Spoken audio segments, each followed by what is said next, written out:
All right, now we got some juicy Epstein drama, boys. Let's go! Jeffrey Epstein's ex-girlfriend speaking out tonight. Stacey Williams, a former Sports Illustrated model who dated Epstein in the early 90s, has spent time with both Epstein and Donald Trump together. In one disturbing alleged incident, which Williams went public with last year before the presidential election, Williams says Trump groped her in front of Epstein at Trump Tower in 1993. Jesus. She told our Sunland Sirfati when she first broke her silence.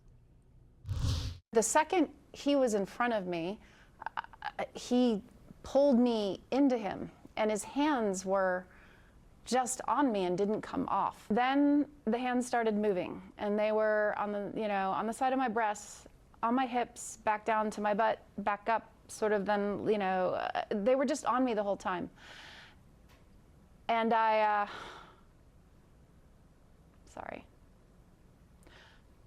froze. Yeah, I could imagine that'd be really shocking to just have happen to you like that.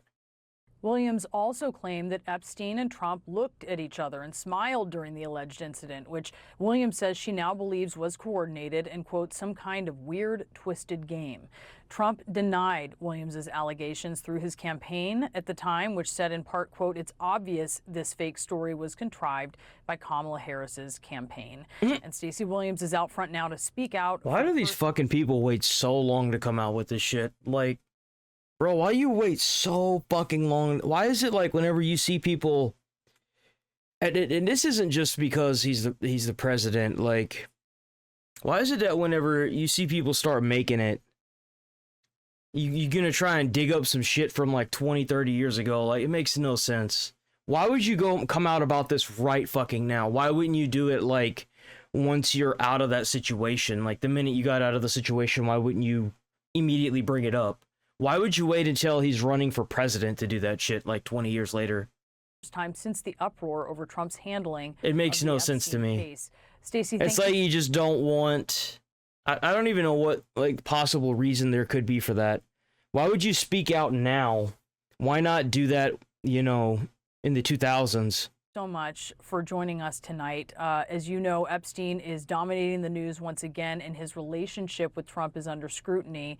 Well, yeah, my favorite thing is that Trump tried to play it off like he didn't really know Epstein like that. Dating Epstein. But then you've got a video of them interrogating Epstein and Epstein confirming that him and Trump have been best friends for like 10 years. Can you tell us how close these two men were? They were best friends. There it is. I dated Jeffrey for a period of more or less, I think about 4 or 5 months. And in that time, after you didn't think about maybe I should tell somebody, like, it's kind of trash. Like these, and you wonder why people are having so much of a hard time believing this. Like, you had all this time to come forward and say something, but you choose now. Like, come on. And that doesn't even remotely seems a little suspicious. The only friend that he would mention every time we saw each other or had a phone conversation was Donald, and he would share a lot of anecdotes. I have plenty of anecdotes. And yeah, they were very close, and they were up to no good. And how did Epstein talk about Trump? Sort of what was the quality of those anecdotes and how he described him? Well, there was a time when he mentioned that he had to check in on him because he was unwell and very upset about something that had happened. Bro, why is she talking like she's trying to pull this shit out of her ass, like as she's being asked it? Yo, like, I'm actually kind of finding this a little hard to believe. I remember because he was late to pick me up and he was explaining why. You don't remember? You don't remember? It wasn't that long ago. The fuck? They were just, it was such a long time ago, but it was just that was his bro, that was his wingman. It was clearly, I'd hear about Ghislaine and I'd hear about Jeffrey. And I met Ghislaine in his house. She would come wafting in and out the home in New York. So he was clearly just someone that he talked about all the time. And again, I met Jeffrey the second time and we started dating based on the reintroduction that happened at the Plaza Hotel at a Christmas party in 1992 that Donald Trump threw. And they were very, very close. So let's talk about this incident, alleged incident in 1993, where you say that Trump groped you in front of Epstein. I do want to note that CNN has spoken to 3 friends of yours who confirmed that you told them about this alleged incident over past decades. But you didn't tell the About police? what happened that day in particular? That's kind of convenient that you wouldn't tell the police. It kind of just seems like you're trying to air out some weird trash. I mean, I'm not saying that would happen, probably didn't happen, but I am saying that I do find it kind of odd that you're bringing it up now after all these years. Why wouldn't you go to the police? I mean, clearly you felt confident enough to go to your friends, I guess, but you didn't feel confident enough to go to the police? Interesting. Particularly how Trump and Epstein interacted. Yeah, and before I get into the details of what happened, which, obviously I told you guys and I've shared with multiple outlets, the specifics of the assault that happened, I want to point out that I was polygraphed before I did all this. Polygraphs don't mean shit. Polygraphs don't mean shit. If they meant anything, then they would use them when they're interrogating people. They don't mean shit. By one of the most renowned examiners in the Oh, world. man. Get out of here with that crap. Michael Wolff. If polygraphs were worth a shit, then whenever they interrogate people in a police station, they would always use a polygraph test. Get the fuck out of here with that. They would use that shit in the court of law. There's a reason why they don't use that shit. Has hundreds of hours of interviews with Jeffrey Epstein where Jeffrey confirmed to Michael what the two of them did to me long before I came out and told you all of this. So those are 2 critical data points that you need to have, and now I'll walk you through what happened. I was dating Jeffrey.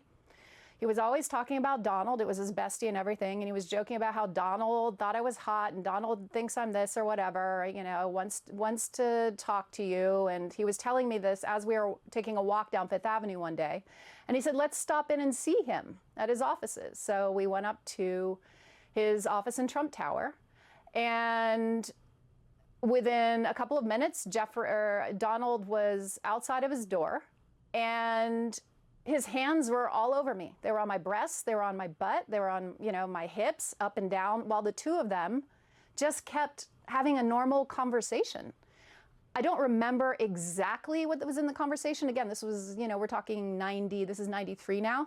It was something about, it was irrelevant. It was like, oh, Stacey's career's on fire. She just did Sports Illustrated again, blah, blah, blah, blah, blah. And they were back and forth, smiling and grinning and carrying on a conversation while Donald ran his hands all over me.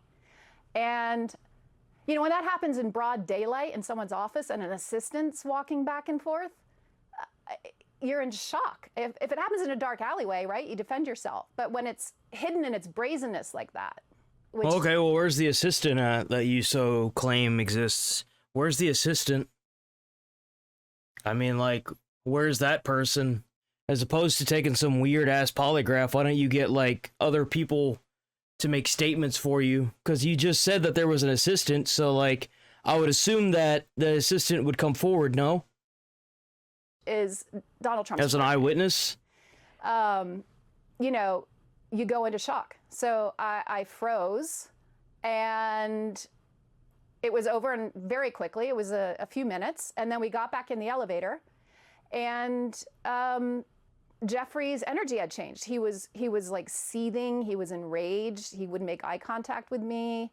And then we got out on the street on Fifth Avenue, and he looked at me and he just started yelling at me, saying, why did you let him do that? And he was so enraged. And then I remember thinking, like, why did I? I felt like I was coming back into my body at that There it is. Yeah, why did you? moment. And I was confused. Dude, I can't with that mentality. What the fuck? Are you fucking kidding me? What a fucking... Oh my god, dude. I can't. That actually... Oh my god. What a fucking stupid ass. Jesus Christ. Oh, I don't know why I let him do that. What? Are you fucking retarded? What the fuck? So that's the story of. I was just so much in shock, in awe, disbelief that he would do that I just let it happen and I didn't do anything. What the fuck? What?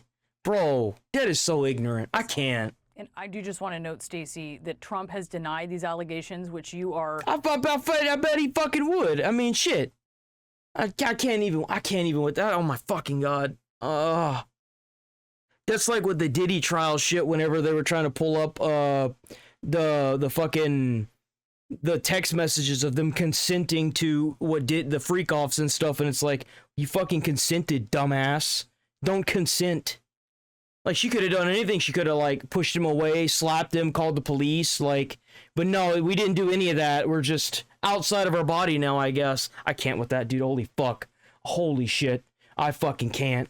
Bro, double standard is real, dude. I can't even with that. If it had been a fucking dude being like, oh, well, I was drinking alcohol, and I went and fucking did some weird shit with some people, and now I'm in trouble, and, like, the fucking double standard is crazy. I can't with that. I'm out. Peace.